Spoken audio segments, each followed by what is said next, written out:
Hi friend, Uma cooking and daily blog চ্যানেলে তোমাদেরকে স্বাগত জানিয়ে আজকের ভিডিওটা আমি শুরু করছি।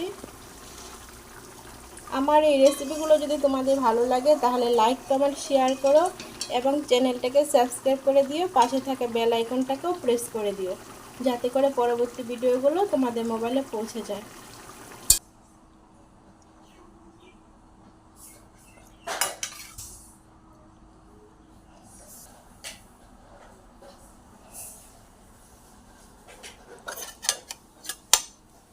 ফ্রেন্ড, আমি আবারও চলে আসলাম ইলিশ মাছ দিয়ে কচুরলতি দিয়ে একটা মজাদার রেসিপি নিয়ে।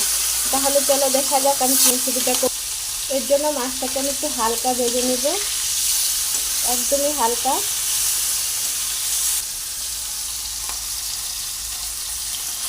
মাছটা হয়ে গেছে, আমি ফোড়নে দিয়ে দেব কালো জিরে, পেঁয়াজ কুচি,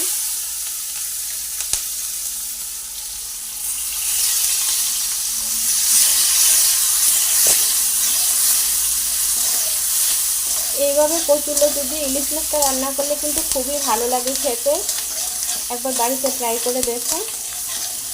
পেঁয়াজটা ভাজা হয়ে গেছে, রসুন কুচি, এগুলোকে একটু ভালো করে ভেজে নিব। ইলিশ মাছে বেশি মশলা ব্যবহার করতে হয় না, তাই আমি আর কিছু ব্যবহার করব না।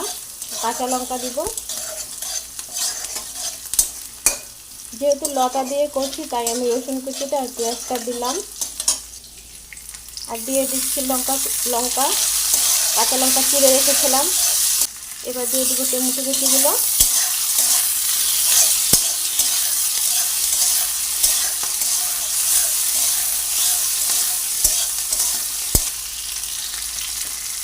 হলুদ গুঁড়ো, নুন,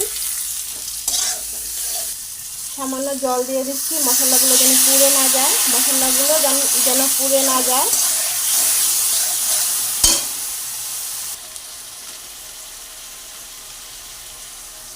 আর দিয়ে দিলাম জিরে গুঁড়ো।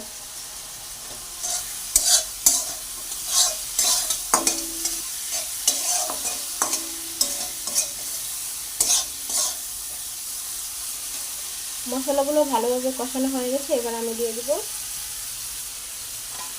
কেটে রাখা লতাগুলো।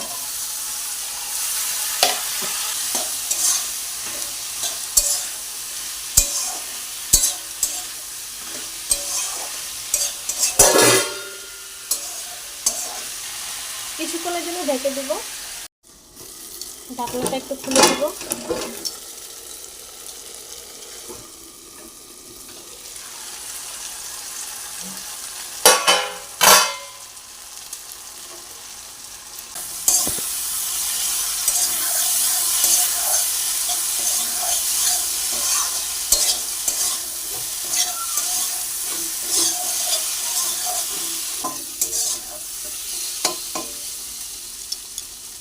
লতাগুলো সুন্দরভাবে হয়ে গেছে, এবার আমি সামান্য ঝোল দিয়ে দিব।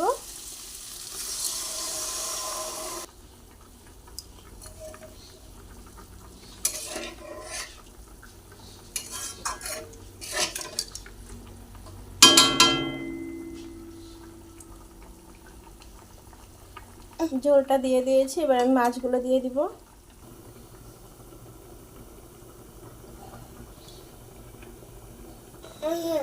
মাছগুলোও দিয়ে দিয়েছি।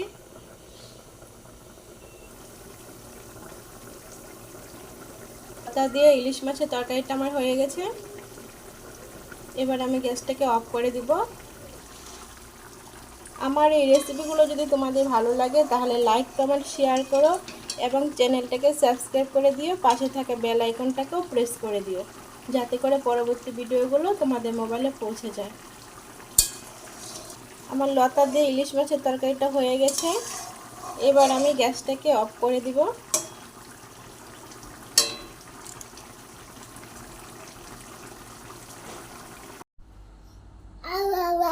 ওটাতে দাও, ওটাতে।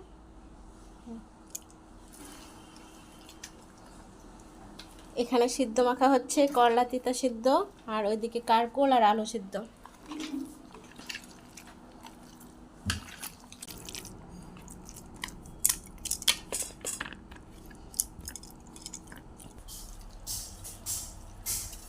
আমার সিদ্ধ মাখা হয়ে গেছে, দিয়ে দিচ্ছি। করলা তিতা সিদ্ধ দিয়ে দিলাম, কাঁকরোল সিদ্ধ দিয়ে দিলাম। আর এদিকে আমার দুটো তরকারি হয়ে গেছে।